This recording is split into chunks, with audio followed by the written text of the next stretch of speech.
Okay, so the other half of the 8 to 12 weeks phase of a dog's life is bonding. If you're going to spend your life hunting with this dog needs to like you. You need to have a good, solid relationship with it. This time frame, this month, is just going to be fun, time together, getting to know each other, and taking this dog out places. You want to give that dog a chance to learn you. You want to give that dog a chance to pick up on your leadership ability, learn to read your body language, learn how you function. The dogs are experts at reading you. They can't talk. They have to be. Same thing. You want to learn your dog. You want to watch your dog as it goes. You want to be watching your dog when it's in the yard playing. How does it react to the world? Is it timid? Is it shy? Is it a softie? These are all things you need to document in your mind if you notice stuff like this, because it's going to affect training later on. It's going to affect how you approach training. You don't approach corrections to a dog that doesn't care if it gets a little nip or something on the neck versus a dog that just completely melts down. You cannot enforce boundaries with those different kind of dogs the same way. You'll ruin one. So we're going to give it plenty of time to learn us and us learn that dog. This is also the time frame that we want to take this dog. You just think about anywhere you're going to expect this dog to go in its lifetime. It's going to be a hunting dog. It's going to be in the woods. It's going to be around creeks. It's going to be riding in cars. It's everywhere that you're going to continually introduce that dog to throughout its lifetime. You want to introduce it to it now in a safe, controlled way. You want to think about things like parvo. Definitely keep your dog vaccinated. And avoid places when he's a young puppy that are known to give your dog parvo. Parks, dog parks, things like that. Those are a huge no. But if you want to take your dog to the woods, that's fine. Just kind of find spots that aren't your typical pull-out spot where you see a new family camping there with dogs or stray dogs around the neighborhood there all the time. That could expose your dog to stuff. You want to think about wild animals. I'm not taking dogs on actual coon hunts here. I'm just taking them on fun, leisurely walks in safe woods, areas I know they're not going to get mauled by other dogs, run into coyotes, things like that, so they can learn to explore, so they can learn to smell the smells of the woods and gain confidence in their theater of work. That's where they're going to make their living for the rest of their life. If your dog's going to be riding a boat, you're going to want to put it in a boat. A canoe, your vehicle, in and out of the vehicle. And you may have to introduce these things to your dog. This is part of reading your dog's personality, piece by piece. What I mean by that is if you go out to your car and your dog's freaking out nervous in your vehicle and you start it up and that loud noise scares the dog and he kind of crumples down, okay, cool.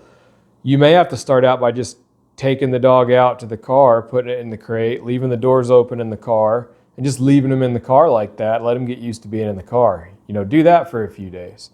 And then maybe start the car and let them sit in the car with the car running.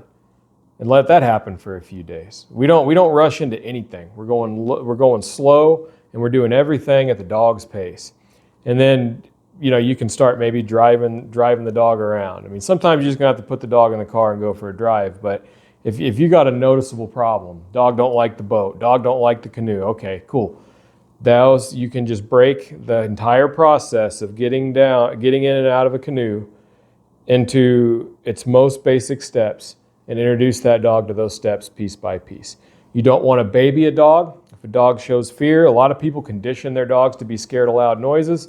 A bolt of lightning, flashes, results in a giant clap of thunder. Dog hears that and cowers down. You poor baby, and you start trying to comfort your dog. Again, dogs live in the moment. Like I covered in the first part of the video, whenever you give a dog touch, visual contact, or verbal contact, you're encouraging that dog into whatever behavior it's doing at the time. So you're literally training your dog to be scared of loud noises. So if he freaks out from a loud noise or something, ignore him. Don't give that dog any attention, because then he'll just be like, well, the leader doesn't care. Maybe I shouldn't care, versus he freaks out and you enable that behavior, and you're teaching it to freak out anytime something like that happens, and you're creating a horrible problem that's probably going to ruin a hunting dog and probably not turn into a hunting dog. Completely preventable. That said, don't be shooting guns around your dog, Expect a young dog to be scared of loud noises and try to avoid that stuff. We're trying to build confidence. We're trying to build trust in you, and you don't do that by scaring a dog. So take it to all these places you want to go to, but do it within reason. Don't take it to the gun range. Don't take it to a place that's going to get a disease or it's going to get attacked by other animals. Just have common sense, and as the dog gains more confidence and grows and gets older and more capable, you can start pushing that envelope a little bit. Also, obedience. This is a great time for a dog to start learning obedience. The main commands I want in a tree dog are just come, and I'm forgetting the other one. My gosh, I just had a loose leash walking and come, and then kennel, but they learned that through crate training. So not so much, loose leash. Tying a dog out right now is important. It's better that they learn to fight that chain or that tie out in the yard than it is against you. If you just put them on a leash and start dragging them around, they're not going to like you. But you can clip them out on a short leash. I like to use a bit of chain. I like metal. I don't want to teach them to chew on those rubber or leather leashes, or rope, and learn they can bite through it. They're going to tire chewing on chain really fast. It's a little heavier. It kind of wears them out a little bit too, but you put them on that, let them have all their freakouts on that.